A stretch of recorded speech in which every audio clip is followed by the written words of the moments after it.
So student, आज की video में हम सॉल्व करेंगे पावर प्ले चैप्टर के पेज नंबर 44 एंड 45 के फिगर इट आउट वाले question. Student, page number 44 and 45 के फिगर इट आउट वाले क्वेश्चंस करने से पहले हमें कुछ बेसिक्स लॉज एंड ऑपरेशंस पता होना चाहिए एक्सपोनेंट्स के। आइए इनको समझते हैं।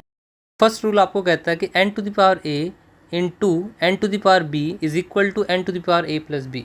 मतलब जब भी कोई दो पावर मल्टीप्लाई हो रही हो, अगर उनका बेस सेम हो बेटा, ठीक है, और ऊपर एक्सपोनेंट आपके पास, तो एक्सपोनेंट हमेशा ऐड ऑन होंगे। ठीक है, इसको एक एग्जांपल के तौर पे समझते हैं। मान लीजिए आपके पास कोई पावर है 2 to the power 4 into 2 to the power 2। ठीक है बेटा, अब यहाँ पर क्या है बेटा, आपका बेस सेम है 2, बीच में आपका मल्टीप्लाई है, तो आपका एक्सपोनेंट क्या हो जाएंगे बेटा, ऐड ऑन हो जाएंगे रूल के अकॉर्डिंग। तो 2 जो सेम है, ऊपर एक्सपोनेंट आप ऐड कर दो 4 प्लस 2, तो आंसर कितना आएगा 2 टू द पावर 6। ये आपका फर्स्ट ऑपरेशन है बेटा। ठीक है, आई होप आपको समझ आ गया होगा। बढ़ते हैं सेकंड ऑपरेशन की ओर। सो सेकंड ऑपरेशन आपका क्या कहता है बेटा, n to the power a to the power b is equal to n to the power b to the power a is equal to n to the power a into b। बेटा ये operation क्या कहता है कि जब भी आपके पास कोई नंबर हो और उसके ऊपर एक्सपोनेंट लगा हो और उसके ऊपर भी एक्सपोनेंट हो, तो वो दोनों एक्सपोनेंट आपस में मल्टीप्लाई होंगे। आइए इसको समझते हैं एक एग्जांपल से। देखिए आपके पास कोई नंबर है, मान लो 3, इसके ऊपर एक्सपोनेंट है बेटा 4 और उसके ऊपर भी एक्सपोनेंट है बेटा 2। तो बेटा रूल्स के अकॉर्डिंग ये दोनों एक्सपोनेंट आपस में क्या होंगे, मल्टीप्लाई। तो 3 4 इंटू 2 कितना होता है बेटा 4 इंटू 2 8। ठीक है, ये आपका आंसर आ गया। ठीक है, ये आपका सेकंड ऑपरेशन है बेटा। बढ़ते हैं ऑपरेशन नंबर थर्ड की ओर। सो थर्ड पार्ट कहता है बेटा n to the power a divide by n to the power b is equal to n to the power a minus b। ये क्या कहता है बेटा, जब भी आपके पास दो पावर हो, ठीक है, और उनका बेस सेम हो, ठीक है, नीचे बेस सेम हो और बीच में डिवाइड का साइन हो, तो जो उसका एक्सपोनेंट है बेटा वो हो जाएंगे सब्ट्रैक्ट, माइनस। ठीक है, एक एग्जांपल से समझते हैं इसको कि मान लीजिए आपके पास है 2 की पावर 6 डिवाइड बाय 2 की पावर 4। ठीक है, तो आंसर क्या आएगा, देखिए यहाँ पर बेटा जो बेस है वो सेम है 2, बीच में है डिवाइड का साइन, तो आपके जो एक्सपोनेंट है रूल के अकॉर्डिंग हो जाएंगे सब्ट्रैक्ट, माइनस। तो 6 माइनस 4, तो आंसर आ जाएगा 2 टू द पावर 2। ठीक है, 6 माइनस 4 2। ठीक है, चलिए समझ आ गया होगा आई होप आपको। सो फोर्थ ऑपरेशन आपको कहता है बेटा n to the power a into m to the power a is equal to n into m to the power a। बेटा ये क्या कहता है कि जब भी आपके पास बेस अलग हो, डिफरेंट हो, बट आपके एक्सपोनेंट सेम हो, तो बेटा आपको बेस को कर लेना है ब्रैकेट में मल्टीप्लाई और एक्सपोनेंट ऊपर टू द पावर लिख देना है एक्सपोनेंट। ठीक है, आइए समझते हैं इसको एग्जांपल से। मान लीजिए आपके पास है 3 to the power 4 into 5 to the power 4।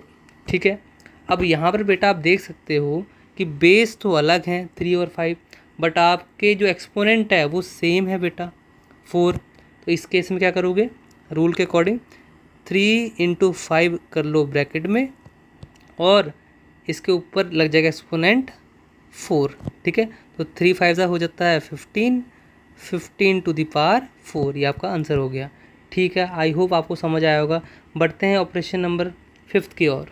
So fifth part है n to the power a divide by m to the power a is equal to n divide by m whole bracket और exponent लग जाएगा आपका a। ये क्या कहता है बेटा, सेम फोर्थ की तरह है, बस यहाँ पर डिवाइड का साइन आ गया।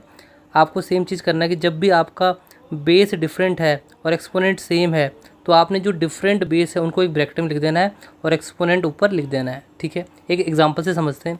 मान लीजिए आपके पास है 3 to the power 2 divide by 2 to the power 2। देखो यहाँ पर बेटा बेस डिफरेंट है बट एक्सपोनेंट आपका सेम है। ठीक है, तो इस केस में क्या करेंगे इस केस में आपको कुछ नहीं करना, जो डिफरेंट बेस है उनको एक ब्रैकेट में लिख दो, लिख दिया, और टू दी पावर कर दो 2। ठीक है, अब इसको कैसे लिख सकते हैं हम, 3 ऐसे लिख सकते हैं। ये आपका आंसर आ गया। चलिए लास्ट लॉ है, वो क्या कहता है आपको कि n to the power 0 is equal to 1 where n is not equal to 0। बेटा ये क्या कहता है कि कोई भी नंबर है उसके ऊपर अगर एक्सपोनेंट ज़ीरो लगा हो, जैसे यहाँ पर लगा 0, तो उसका आंसर आ जाएगा बेटा 1। जैसे कि एक एग्जांपल से समझते हैं इस चीज़ को कि मान लो 5 टू द पावर 0 है, तो बेटा इसका आंसर आ जाएगा 1। कुछ भी हो सकता है, मान लो आपने किया 100 टू द पावर 0, इसका आंसर भी 1 आएगा। और सोच लो 1000 टू द पावर 0, ये भी 1 आएगा। 20,000 टू द पावर 0, ये भी 1 आएगा। मतलब कहने का ये मतलब है कि कोई भी नंबर उसके ऊपर अगर एक्सपोनेंट टू द पावर 0 है तो आंसर उसका 1 आएगा, ठीक है। और कंडीशन ये है कि where n is not equal to 0, जो नंबर है वो 0 नहीं होना चाहिए, ठीक है। ओके, चलिए सॉल्व करते हैं फिगर इट आउट वाले question, page number 44। Question number 1, find out the unit digit in the value of 2 to the power 224 divide by 4 to the power 32। तो बेटा सवाल में आपको पूछ रखा है कि 2 to the power 224 divide by 4 to the power 32 को सॉल्व करने के बाद यूनिट प्लेस में कौन सी वैल्यू आएगी। चलो सबसे पहले हम इसको सॉल्व करते हैं। 2 टू द पावर 224 डिवाइड का साइन। अब देखो 4 की जगह हम उन्होंने देखा कि हिंट 4 की जगह हम लिख सकते हैं 2 टू द पावर 2, ठीक है। तो 4 की जगह हम लिख देंगे 2 टू द पावर 2 और ऊपर 32 लगा देंगे, ठीक है। इतनी बात क्लियर है, ठीक है। अब देखो 2 टू द पावर 224 डिवाइड, अब देखो हमने एक रूल पढ़ा था कि जब टू दी पावर के ऊपर टू दी पावर हो तो उन दोनों को क्या कर देना, मल्टीप्लाई, ठीक है बेटा। इन दोनों को हम कर देंगे मल्टीप्लाई। तो हमने 2 और 32 को मल्टीप्लाई कर देना, आंसर आएगा 64। तो हम ऊपर ले देंगे 64, ठीक है बेटा। अब देखो क्या है, अब देखो बेस सेम है और डिवाइड का केस है, तो हम एक्सपोनेंट को क्या कर देते हैं बेटा, सब्ट्रैक्ट, ठीक है। हमने रूल पढ़ा था ना, एक्सपोनेंट को क्या कर देंगे, सब्ट्रैक्ट, जब बेस सेम हो और डिवाइड का केस हो। तो 2 टू द पावर 224 माइनस 64, ठीक है। अब सॉल्व करो इसको, 224 में से आपका 64 चले जाएगा तो कितना बचेगा बेटा, सॉल्व करना, ठीक है। आपका 160 आ जाएगा, ठीक है बेटा। तो आप इसको लिखो 2 टू द पावर 160, ठीक है, 160 आ जाएगा, ठीक है बेटा। आगे देखते क्या, अभी आंसर आ गया बेटा 2 टू द पावर 160, मतलब 2 को 160 टाइम मल्टीप्लाई करना है। अभी तो बहुत मुश्किल हो गया बेटा करना। इसके लिए आपको एक रूल याद रखना कि अगर 2 की पावर 1 होती तो आप कर देते 2 ही। अगर 2 की पावर 2 होता बेटा तो आंसर होता 4। अगर 2 की पावर 3 होता, मतलब 2 3 टाइम मल्टीप्लाई हो रहा है तो 8 आता आंसर। अगर 2 की पावर 4 होता बेटा, मतलब 2 4 टाइम मल्टीप्लाई हो रहा है, जैसे ऐसे 2 2 2 और 2, तो कैसे आंसर आता है, 2 2 4 और 2 8 8 2 16, तो 16 आंसर आता है, ठीक है बेटा। और इसी तरह अगर 2 की पावर बेटा 5 होता तो आंसर आता 32। अगर 2 की पावर 6 होता बेटा तो आंसर होता 64। अगर 2 की पावर बेटा 7 होता तो आंसर आता 128। अब देखो इन सब में यूनिट प्लेस क्या है, यहाँ पर तो 2 यूनिट प्लेस आता, यहाँ पर अकेला है तो 4 यूनिट प्लेस आता, यहाँ पर भी 80 यूनिट प्लेस आता, यहाँ पर 6 आता यूनिट प्लेस बेटा, तो 6 यूनिट प्लेस आता, यहाँ पर 2 यूनिट प्लेस आता, यहाँ पर 4 यूनिट प्लेस आता, यहाँ पर 8 यूनिट प्लेस आता, ठीक है बेटा। अब आपने एक चीज़ नोटिस की बेटा, 2 4 8 6, दोबारा 2 4 8 और ये 6 भी आएगा, अगला नंबर 6 ही आएगा आपका। तो आपने नोटिस किया कि ये जो पैटर्न है ये रिपीट होगा बेटा, 2 4 8 6, ये कितने बार रिपीट होगा, 4 के बाद 1 2 3 4 के बाद रिपीट होगा। तो आपने कुछ नहीं करना, आपके पास जो भी आपका एक्सपोनेंट आया है, जैसे यहाँ पर एक्सपोनेंट आपका 160 आया ना बेटा, 160 इसको कर दो 4 से डिवाइड, क्योंकि 4 के बाद वो रिपीट हो रहा है बेटा सारा, तो 4 से डिवाइड कर दो, 4 4 से 16, 0 और 0, ठीक है। सो आपके पास जो रिमाइंडर है बेटा, रिमाइंडर है वो हो गया बेटा 0। तो बेटा आपने एक सिंपल रूल याद रखना है कि अगर आपका रिमाइंडर 1 आता है बेटा तो यूनिट प्लेस आपकी 2 होगी। अगर आपने रिमाइंडर आपका 2 आ रहा है तो यूनिट प्लेस आपकी 4 होगी। अगर रिमाइंडर आपका 3 आ रहा है, अगर रिमाइंडर आपका 3 आ रहा है बेटा, ठीक है, तो यूनिट प्लेस 8 होगी। अगर रिमाइंडर आपका 0 होगा तो यूनिट प्लेस क्या आएगी बेटा, 6। अब देखो यहाँ पर रिमाइंडर क्या आ रहा है आपका 0, तो यूनिट प्लेस क्या होगी, यूनिट प्लेस क्या होगी बेटा, क्या होगी बेटा 6, ठीक है। अब लिखोगे 6, तो बेटा 6 इसका आंसर आ गया, ठीक है बेटा। आई होप आपको क्लियर है बेटा, ये सब नोट डाउन कर लीजिए आप। चलिए सेकंड क्वेश्चन की ओर बढ़ते हैं। देयर आर 5 बोतल in a container, every day a new container is brought in, how many बोतल would be there after 40 days. देखिए सवाल में पूछा गया कि हमारे पास एक कंटेनर है, उसके अंदर 5 बोतलें हैं और हर एक दिन एक नया कंटेनर लेके आया जाता है। तो आपने बताना है कि 40 दिन में आपके पास कितनी बोतलें हो जाएंगी। देखिए बेटा, आपको गिवन है number of bottles in a container. एक कंटेनर में कितनी बोतलें बेटा? वो है 5, ठीक है। एंड नंबर ऑफ कंटेनर्स, आपको 40 डेज़ की बात की बेटा। Number of containers after 40 days, after 40 days 40 दिन के बाद आपके पास कितने कंटेनर हो जाएंगे आफ्टर 40 डेज़? 40 दिन के बाद तो आपके पास 40 कंटेनर्स हो जाएंगे बेटा, ठीक है। और हर एक कंटेनर में कितनी बोतलें बेटा? 5।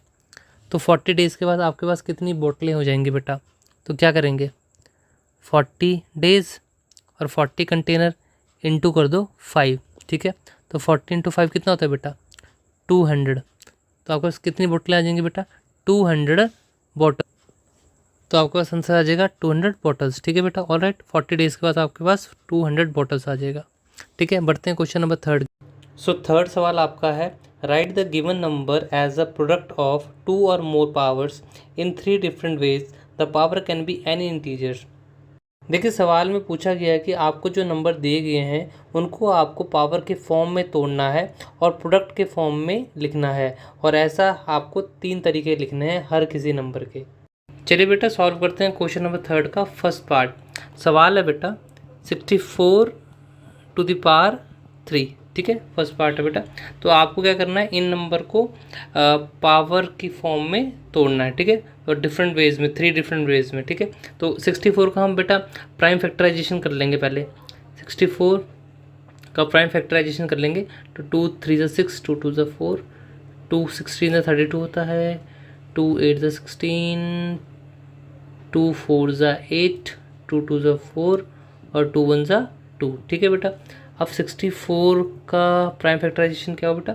2 कितनी बार है? 1 2 3 4 5 6, तो 6 टाइम लिख दो। 1 2 3 4 5 6 टाइम हो गया बेटा, ठीक है। तो हम लिख सकते हैं 2 टू द पावर 6, 2 6 टाइम है, तो बेटा 64 की जगह लिख दो 2 टू द पावर 6 और ऊपर क्या है बेटा? 3, तो ऊपर 3 लगा दो, ठीक है। तो हमने एक रूल पढ़ा था, जब एक्सपोनेंट के ऊपर भी एक्सपोनेंट हो तो दोनों मल्टीप्लाई हो जाएंगे, तो 6 और 3 मल्टीप्लाई हो जाएगा, 6 और इंटू 3 कितना हो गया? 18, ठीक है।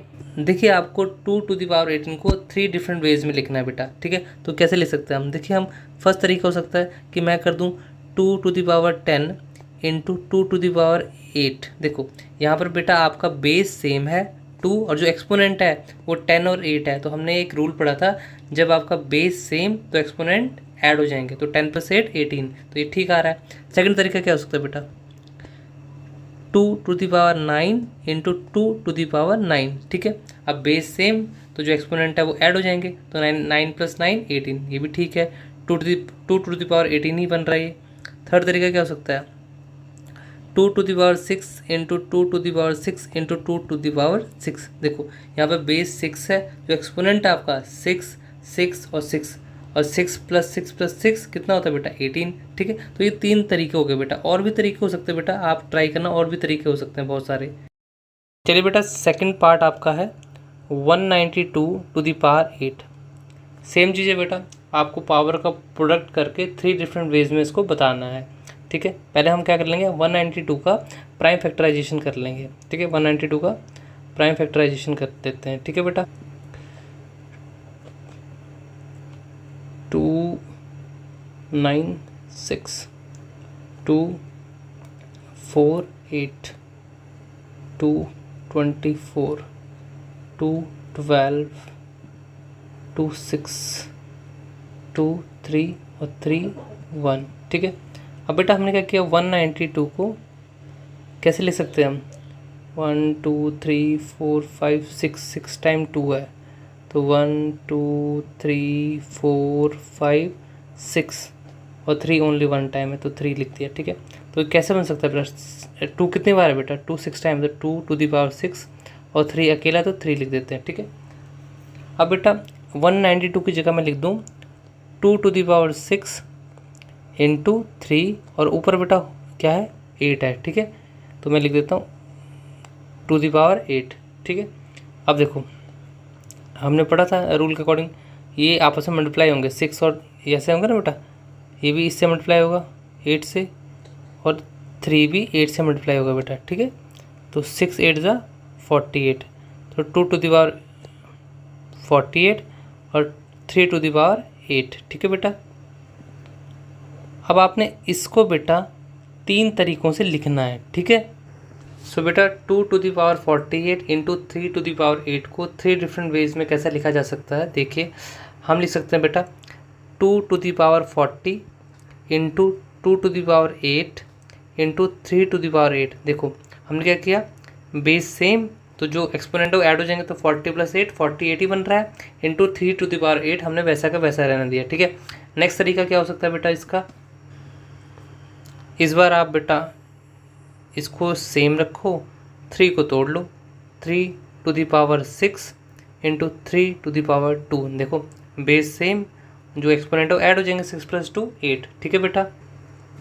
और बेटा थर्ड तरीका आप ऐसे लिख सकते हो 2 to the power 24 into 2 to the power 24 into 3 to the power 8, ठीक है। ये भी देखो वही है बेटा केस आपका, बेटा यहाँ पर क्या है बेस सेम है तो एक्सपोनेंट क्या हो जाएंगे बेटा ऐड होने जाएंगे, तो ये कितना बन जाएगा 48, बाकी ये सेम ही है बेटा, ठीक है। तो और भी बेटा बहुत सारे तरीके हो सकते हैं इसको करने के। चलिए मूव ऑन करते हैं थर्ड पार्ट की ओर। चलिए थर्ड पार्ट है बेटा आपका 32 टू दी पावर -5। देखिए माइनस को देख के घबराना नहीं बेटा, इजी है, सॉल्व हो जाएगा। देखो सबसे पहले आपने इसका प्राइम फैक्टराइजेशन करना है 32 का, तो 32 का प्राइम फैक्टराइजेशन करते हैं 2 16 2 8 2 4 2 2 और 2 1 सा 2, ठीक है। तो 32 कैसे बना बेटा, कितनी बार 2 है बेटा 1 2 3 4 5 टाइम, तो 1 2 3 4 5, ठीक है। हम इसको कैसे लिख सकते हैं 2 टू दी पावर 5, ठीक है। मतलब 32 की जगह मैं लिख दूँ 2 टू दी पावर 5 और ऊपर क्या बेटा -5, ठीक है। रूल के अकॉर्डिंग अगर एक्सपोनेंट के ऊपर भी एक्सपोनेंट हो तो दोनों आपस में क्या हो जाएंगे बेटा, ये दोनों आपस में क्या हो जाएंगे बेटा मल्टीप्लाई, ठीक है। तो आप लिख दोगे यहाँ पर क्या लिखोगे बेटा 5 इंटू 5 25, तो आप -25 लगाओगे ना बेटा, माइनस भी थे साथ में, तो -25 आ जाएगा, ठीक। 3 डिफरेंट वेज में लिखना है, ठीक है बेटा। कैसे लिखेंगे देखिए, पहले क्या हो सकता है तरीका आपका, फर्स्ट तरीका -20 इंटू -5, बेस सेम तो एक्सपोनेंट ऐड हो जाएंगे, -20 -5 25, ठीक है। सेकंड तरीका क्या हो सकता है बेटा आपका 2 टू द पावर -15, क्या करूँ बेटा यहाँ पर बोलो -10, ठीक है बेटा, -15 -10 माइनस माइनस प्लस, तो 15 10 कितना हो जाएगा 25, ठीक है। और बोलो बेटा थर्ड तरीका क्या हो सकता है आपका, बोलिए। हाँ ये भी हो सकता है बेटा -5 इंटू -5 इंटू -5 इंटू -5 इंटू -5, ठीक है। बेस सेम तो जो सारे एक्सपोनेंट ऐड हो जाएंगे। देखो -5 कितनी बार है बेटा यहाँ पर देखो आप, -5 एक बार 2 बार 3 बार 4 बार 5 बार, तो 5 5 ज़ा 25, 5 टाइम हो गया ना 25, तो -25, ठीक है। तो ये 3 वेज हो गए बेटा इसके करने के, ठीक है। सो बेटा फोर्थ क्वेश्चन आपका है examine each statement below and find out if it is always true, only sometime true और never true, explain your reasoning. मतलब बेटा आपको जो फॉलोइंग स्टेटमेंट दे रखी है आपको ये बताना है कि क्या ये स्टेटमेंट हमेशा सही होगी या कभी कभी सही होगी या फिर कभी सही नहीं होगी। ये रीजनिंग का क्वेश्चन है बेटा, आपको 3 ऑप्शन है आपको बताना है, ठीक है बेटा। चलिए करते हैं फर्स्ट पार्ट आपका है cube numbers are also squares numbers. जो क्यूब नंबर है स्क्वेयर्स नंबर्स भी क्या होते हैं, ठीक है। तो आपको 3 ऑप्शन दे रखे हैं, आपको बताना कौन सा एक्यूरेट है। सबसे पहले हम एक कंसेप्ट को समझते हैं बेटा, फिर बताते हैं आंसर, ठीक है। मान लीजिए आपके पास एक नंबर है 2 का आपने क्यूब किया, 2 का क्यूब मतलब 2 को 3 टाइम आपने मल्टीप्लाई किया, तो कितना आएगा बेटा 8। क्या 8 किसी का स्क्वायर होता है, नो, ठीक है। इसी तरह आप 3 करो, 3 का क्यूब करो, 3 का क्यूब क्या होता है? 3 इंटू 3 इंटू 3 कितना हो जाएगा बेटा? 27। क्या 27 किसी का स्क्वायर होता है? नो। इस तरह 4 करो, 4 इंटू 4 इंटू 4 कितना आ गया बेटा? 64। क्या 64 किसी का स्क्वायर होता है? The answer is yes. किसका होता है बेटा? 8 का। 8 को जब तुम 2 बार मल्टीप्लाई करते हो तो कितना आता है? 64। ठीक है, तो बेटा यही कंसेप्ट है कि कुछ क्यूब आपके स्क्वायर कहलाएंगे, कुछ नहीं कहलाएंगे। तो आंसर आ जाएगा बेटा सम टाइम इट ट्रू। ठीक है, एक गोल्डन रूल याद रखना कि जब भी टू दी पावर आपकी 6 हो तो हमेशा वो जो नंबर है वो क्यूब नंबर, स्क्वायर नंबर होगा। अब आप कहोगे सर 4 टू दी पावर 3, ये तो टू दी पावर 6 नहीं था, टू दी पावर 3 था, ये कैसे आपने सही बोल दिया? देखो बेटा 4 को क्या लिख सकता हूँ मैं? 2 टू दी पावर 2, ऊपर क्या है? 3। अभी दोनों मल्टीप्लाई होंगे तो क्या हो जाएगा? 2 टू दी पावर 6। एक्चुअली में 2 टू दी पावर 6 ही तो है बेटा ये। ठीक है, तो इसीलिए बेटा ये क्यूब जो है वो स्क्वायर कहलाया। ठीक है, अब आप मान एक और एग्जांपल लेके चलते हैं। मान लीजिए आपको कि 3 टू दी पावर 6, ठीक है, इसको बताओ आप। तो बेटा 6 को कैसे तोड़ सकता हूँ मैं? इसको ये लिख दूँ, ऐसे लिख दूँ, तब भी 6 ही कहलाएगा ये।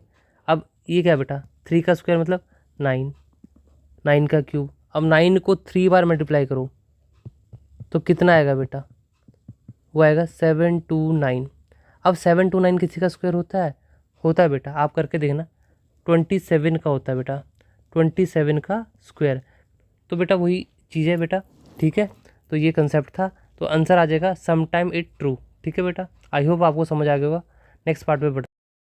चलिए बेटा सेकंड पार्ट है fourth powers are also square numbers. देखिए किसी भी नंबर की अगर पावर 4 हो, टू दी पावर 4 हो, मान लो कोई नंबर है 2, 2 टू दी पावर है 4 है। ठीक है, तो क्या ये स्क्वायर नंबर है? तो मान लो बेटा 4 को ऊपर टू दी पावर को मैं क्या लिख सकता हूँ? ऐसे लिख सकता हूँ। तो बेटा अब ये परफेक्ट स्क्वायर बन गया। ठीक है, आपने एक रूल पढ़ा होगा कि n टू दी पावर 2 और फिर टू दी पावर 2 ये हमेशा परफेक्ट स्क्वायर है। तो बेटा यही कंडीशन यहाँ पर हो रही है। ठीक है, अब कोई और नंबर ले लो, मान लो आप 3 टू दी पावर 4। अब 4 को क्या लिख सकता हूँ बेटा मैं? 3, 2 और ऊपर दोबारा स्क्वायर। ठीक है, तो बेटा ये भी परफेक्ट स्क्वायर है। तो जब भी किसी टू दी पावर 4 हो तो हमेशा वो स्क्वायर नंबर कहलाएगा। ठीक है, तो इसका ऑप्शन आ जाएगा बेटा ऑप्शन ऑलवेज ट्रू। ठीक है, थर्ड पार्ट आपके पास है बेटा the fifth power of a number is divisible by cube of that number. मतलब कि किसी नंबर की fifth power to the power वो उसके टू द पावर 3 से डिवाइड हो जाएगी। ठीक है, क्या ये सही है बेटा? देखिए हम इसको क्या लिख सकते हैं बेटा? टू द पावर 5 को ऐसे लिख सकता हूँ बेटा, बेस सेम तो टू दी पावर ऐड हो जाएगी, एक्सपोनेंट ऐड हो जाएंगे, तो 3 + 2 5, ये भी 5 ही बना रहा है बेटा। ठीक है, तो नीचे क्या है? To the power 3। अब बेटा देखो यहाँ पर ये और ये कैंसिल आउट हो जाएंगे तो ये डिवाइड हो ही रहे हैं बेटा। ठीक है, तो बेटा आंसर आ जाएगा ऑलवेज ट्रू। इसको एक एग्जांपल से भी समझ लेते हैं बेटा हम। ठीक है, मान लीजिए आपके पास है 2 टू दी पावर 5 और नीचे है 2 टू दी पावर 3। ठीक है बेटा, अब 2 टू दी पावर 5 एक्सपोनेंट को मैं इसके तोड़ दूंगा, 3 और 2। ठीक है, बेस सेम तो एक्सपोनेंट ऐड हो जाएंगे, और नीचे क्या है? 2 टू दी पावर 3। अब मुझे बताओ बेटा आप, क्या ये और ये कट जाएंगे? मतलब डिवाइड तो हो ही रहेंगे। ठीक है, तो बेटा यही आपका था एक्सप्लेनेशन इसका। ठीक है, तो आंसर आ जाएगा बेटा आपका ऑलवेज ट्रू। ठीक है, ऑल राइट, बढ़ते हैं फोर्थ पार्ट की ओर। देखिए बेटा फोर्थ पार्ट आपका क्या है? The product of two cube numbers is always a cube number. देखिए बेटा इसकी थोड़ी सी एक्सप्लेनेशन को हम समझते हैं। देखिए दो क्यूब नंबर का प्रोडक्ट हमेशा आपका एक क्यूब नंबर होगा, ये कहते हैं ये। ठीक है, मान लीजिए आपके पास है 2 का आपने क्यूब किया, मतलब कितना हो गया? 8। ठीक है, 8 आ गया। ठीक है, अब आप नंबर ले लो 3 का क्यूब किया आपने, कितना आ गया? 3 इंटू 3 इंटू 3 कितना आ गया बेटा? 27। अब देखो ये 2 का क्यूब था, ये 3 का क्यूब था, इन दोनों का प्रोडक्ट, मतलब हम करके देखते हैं, इन दोनों का मल्टीप्लाई करो, कितना आता है बेटा? आप इन दोनों को मल्टीप्लाई करोगे तो आएगा 216। तो कहना है कि ये भी किसी का क्यूब है, तो क्या ये सत्य है, क्या ये सही है? तो बेटा ये बिल्कुल सही है। 216 बेटा 6 का क्यूब है। 6 को आपको 3 बार मल्टीप्लाई करना पड़ेगा, तो आंसर आएगा 216। तो बेटा ये बिल्कुल सटीक बैठ रहा है, बिल्कुल सही है बेटा स्टेटमेंट ये। तो ये आ जाएगा ऑलवेज, आपका ऑलवेज ट्रू। ठीक है बेटा, आप इसको ऐसे भी समझ सकते हो कि अगर ए का क्यूब है और बी का क्यूब है तो बेटा हमेशा हो जाएगा ए बी का होल क्यूब। ठीक है, ऑल राइट। चलिए बढ़ते हैं नेक्स्ट पार्ट की और, पार्ट नंबर 5। चलिए बेटा फिफ्थ पार्ट आपका है, Q to the power 46 is both a fourth power and a six power where Q is a prime number. आपको पूछा गया है कि क्यू टू द पावर 46 क्या फोर्थ पावर भी है और सिक्स पावर भी है। देखिए बेटा इस क्वेश्चन को कैसे करना है आइए समझते हैं। बेटा Q to the power 46 fourth power भी है और सिक्स पावर भी है, ये डिपेंड करता है क्या ये नंबर 4 46 से डिवाइड हो रहा है, क्या ये नंबर 6 46 से डिवाइड हो रहा है। तो बेटा मेरे ख्याल से ये दोनों नहीं हो रहे हैं। ठीक है, तो ये आंसर आ जाएगा नो। ठीक है, तो आंसर आपके पास है third option never true. But बेटा हम इस कंसेप्ट को थोड़ा डिटेल में समझते हैं। मान लीजिए कि आपके पास एक नंबर है 4 टू द पावर 24 और सिचुएशन यही होती कि या क्या ये फोर्थ पावर है एंड सिक्स पावर भी है, तो इस केस में आंसर आया जाता यस। क्योंकि देखो 4 24 से डिवाइड हो रहा है यस, और 6 भी 24 से डिवाइड हो रहा है यस। या आप ये कह सकते हो कि इन दोनों का एलसीएम अगर उसके एक्सपोनेंट से डिवाइड हो रहा हो तो ये बेटा फोर्थ भी पावर होगी और सिक्स भी पावर होगी। ठीक है, जैसे कि अगर हम 4 का एलसीएम 6 का करेंगे एलसीएम, तो 2 इंटू 2 और 6 का 2 इंटू 3। ठीक है, एलसीएम इसका आ जाएगा बेटा 2 इंटू 2 इंटू 3, कितना एलसीएम आ जाएगा 12। ठीक है, तो 12 24 से डिवाइड होता है यस। तो बेटा इसी तरह जो ऊपर है, ऊपर आपको पता है कि 12 एलसीएम तो आ गया आपका। ठीक है, बट एक्सपोनेंट क्या है 46। क्या 12 के टेबल में 46 आता है बेटा? नो, इसलिए इसका आंसर आ गया नेवर ट्रू। चलिए बेटा फिफ्थ क्वेश्चन आपका है, simplify and right this in the exponential form. बेटा सवाल को सॉल्व करते हैं। फर्स्ट पार्ट आपका है 10 to the power -2 into 10 to the power -5। देखिए बेटा यहाँ पर क्या करना है, आपको पता है कि जब बेस सेम होता है तो जो एक्सपोनेंट है बेटा वो ऐड ऑन हो जाते हैं। ठीक है, ये आपने पढ़ा था रूल। ठीक है, तो यहाँ पर वही चीज़ करनी है बेटा 10। ठीक है, अब जो एक्सपोनेंट है वो ऐड ऑन हो जाएंगे, -2 प्लस -5। ठीक है, सॉल्व करो इसको, 10 -2 प्लस माइनस माइनस, तो आप माइनस लिख दो -5, तो आ जाएगा माइनस माइनस प्लस, तो -2 -5 -7। ठीक है बेटा, चलिए सेकंड पार्ट आपका है बेटा 5 to the power 7 divide 5 to the power 4। देखिए इसमें क्या करना बेटा, सेम चीज़ है, बेस सेम है आपका। ठीक है, बेस आपका सेम है बट बीच में क्या बेटा डिवाइड का साइन है। ठीक है, तो जो एक्सपोनेंट है बेटा वो क्या हो जाएंगे बेटा माइनस। देखिए आपको यही करना है, 5 बेस सेम है, 7 -4। ठीक है, तो 5 7 में से 4 गए 3, तो 5 टू द पावर 3, ये आपका आंसर आ जाएगा। बढ़ते हैं नेक्स्ट पार्ट थर्ड पार्ट की ओर। थर्ड पार्ट क्या कहते हैं बेटा, 9 टू द पावर -7 डिवाइड दोबारा और 9 टू द पावर 4। देखिए डिवाइड का केस है तो आपका माइनस होगा बेटा जो एक्सपोनेंट है, तो 9 -7 और बीच में आ जाएगा -4। ठीक है, तो माइनस माइनस कितना होता है, 7 और 4 कितना हो गया, प्लस हो जाएगा, तो 9 टू द पावर और बड़ा कौन है -7, तो -11। ठीक है, ये आंसर आ गया 9 to the power -11। Next part को मूव ऑन करते हैं, फोर्थ पार्ट। देखिए बेटा फोर्थ पार्ट है 13 टू द पावर -2 फिर टू द पावर है -3। देखिए हमने रूल पढ़ा था बेटा कि अगर किसी भी नंबर के टू दी पावर कुछ हो और उसके ऊपर भी टू दी पावर हो तो वो दोनों आपस में क्या हो जाएंगे, मल्टीप्लाई। तो ये मल्टीप्लाई हो जाएंगे, ये हमने रूल पढ़ा था बेटा। ठीक है, इसी तरह यहाँ पर करना बेटा आपने, जो आपके टू दी पावर हैं वो दोनों आपस में मल्टीप्लाई हो जाएंगे। ठीक है बेटा, तो 13, तो 2 और 3 मल्टीप्लाई करो कितना होता है 6, और साइन किसका आएगा, माइनस माइनस प्लस, तो +6, तो ये आप उसको ऐसे लिख सकते हो 13⁶। ठीक है बेटा। चलिए लास्ट पार्ट की ओर बढ़ते हैं, 5th पार्ट। क्या कहता है बेटा, m⁵ इंटू n⁻12 ब्रैकेट में है mn और टू दी पावर है 9। देखिए बेटा इस क्वेश्चन कैसे करना है, सबसे पहले आप थोड़ा ब्रैकेट को खोल लीजिए। ठीक है, m⁵ लिख दिया मैंने, ऑल राइट, इंटू n⁻12। ठीक है, अब बेटा जो ब्रैकेट में क्या है, mn की पावर है 9। ठीक है, तो मैं लिख दूँगा m की पावर भी 9 ही होगी और इंटू n की पावर भी क्या होगी बेटा, 9 होगी। ठीक है बात, ऑल राइट।